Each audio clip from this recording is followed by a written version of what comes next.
Читание первого послания святого апостола Павла до Коринфян.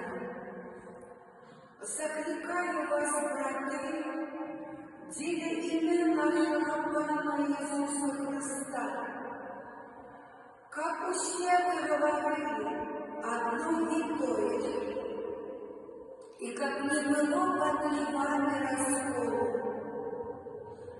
а не всегда вы у одним духу и однодумстве.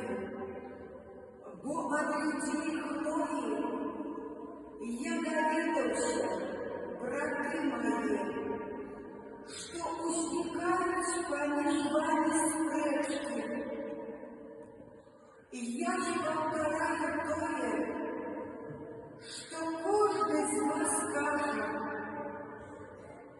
я Павла, я Аполлоса, я Кефаса, а я Христа. Хіба поділився Христос?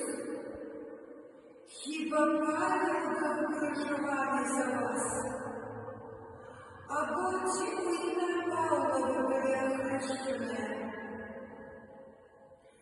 Христос послав мені хрестить, але обвержать добрую новину и не мудростью слова, как не зробить марном крижа Христового.